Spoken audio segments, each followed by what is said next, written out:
Vamos conversar sobre a educação do espírito, ou seja, a visão que temos da educação através dos princípios básicos do espiritismo. É essa doutrina que nos lança, primeiramente, a questão da imortalidade da alma.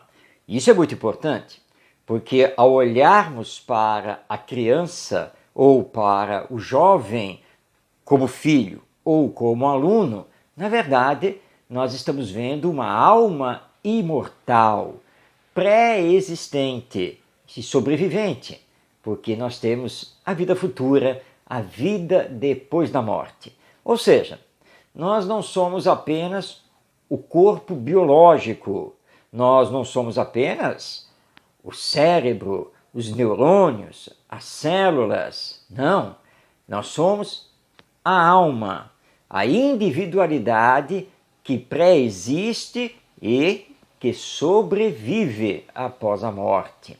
E tem mais. Na visão do Espiritismo, além de sermos almas imortais, nós temos a reencarnação.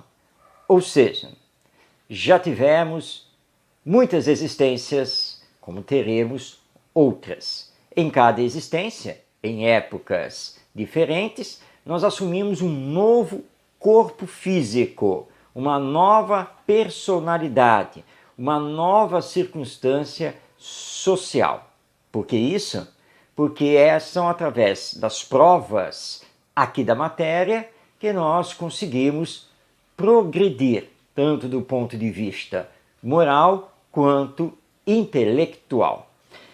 E pela reencarnação, já que somos almas imortais e já tivemos experiências e aquisição de conhecimentos nessas existências passadas em outras épocas, todos nós, ao reencarnarmos, trazemos as ideias inatas.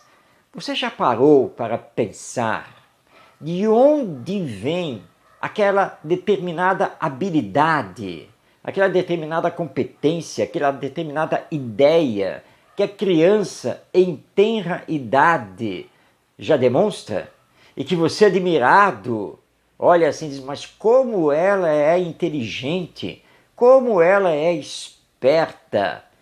Isso vem das aquisições e experiências realizadas nas vidas passadas e também no mundo espiritual. Então, toda criança, por ser um espírito reencarnado, apresenta ideias inatas. Uma criança que senta ao piano com 2 anos de idade e toca Mozart, sem que a família tivesse ensinado isso, de onde essa criança traz essa habilidade?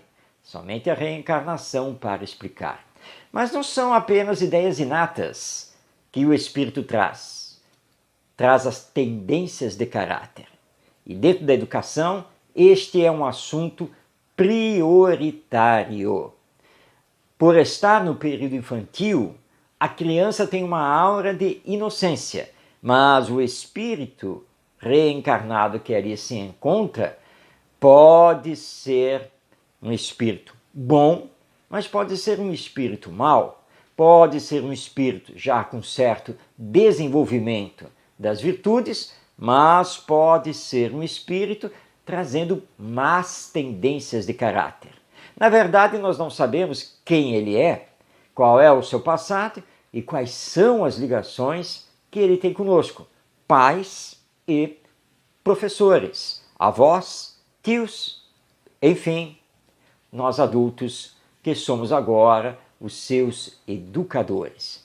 É preciso observar bem as tendências de caráter do espírito, porque compete à educação corrigir as más tendências, assim como estimular as boas tendências. E no campo da educação, à luz do Espiritismo, os educadores, e sempre lembrando que estamos falando aqui dos pais, dos professores, da família de uma forma geral, de todos aqueles que exercem algum tipo de influência sobre a criança, esse espírito reencarnado, todos devem trabalhar para que esse espírito, agora, nessa nova oportunidade existencial, nessa nova personalidade, possa criar para si bons hábitos. Allan Kardec, o codificador da doutrina espírita, e que foi um grande educador, o professor Denisard Rivail, que é o seu nome verdadeiro, nos diz isso lá em O Livro dos Espíritos, a obra básica do Espiritismo. A educação é o conjunto de hábitos adquiridos. Hábitos de honestidade, de solidariedade, de fraternidade, de cooperação, de ética na vivência social. Esse é o conjunto de hábitos que nós precisamos trabalhar e que, em síntese, nos conceituam a educação moral desse espírito.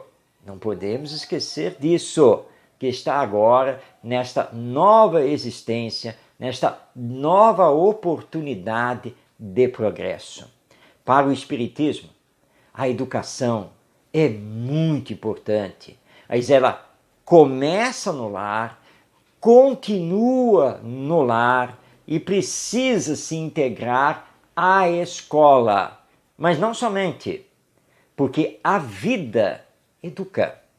Temos que aproveitar todas as oportunidades ao assistir um programa na televisão, ao assistir um desenho no streaming através da internet, ao estarmos na rua, num passeio ou no supermercado e assim por diante, temos que saber aproveitar todas as circunstâncias da vida para educar.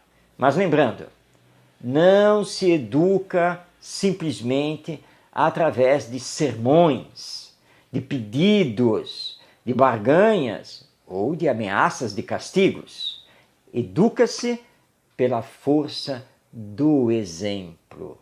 Como você pode querer que a sua criança seja amorosa se você não a tratá-la com amor? Como você pode querer que ela saiba respeitar os seus coleguinhas na escola se você não a respeita nem aos outros? A criança, esse espírito que pensa e sente, está nos observando e tem a tendência de copiar os nossos exemplos. Tudo isso faz parte da educação do espírito. Nem o centro espírita, com o serviço da evangelização, nem a escola substituem os pais, o lar e a família. Tem que ser um trabalho, integrado para que realmente surta efeito. E é preciso trabalhar com paciência e perseverança. Eu vou me educando para poder, cada vez mais e melhor, educar. E que os laços de amor, de fraternidade, possam efetivamente nos unir, reparando erros que cometemos em existências passadas uns com os outros e construindo uma base sólida hoje para um encontro com a paz, com a felicidade, vislumbrando esse futuro que vai continuar no depois da morte. Tudo isso é a educação do espírito que o Espiritismo ou doutrina espírita nos apresenta e que convidamos a você para conhecer com maior profundidade, porque é na transformação moral dos indivíduos, nós, os espíritos reencarnados, que poderemos realizar a transformação moral da humanidade e encontrar a tão almejada, a tão sonhada felicidade que automaticamente trará para nós também paz de consciência. Educação do espírito, a grande tese do espiritismo.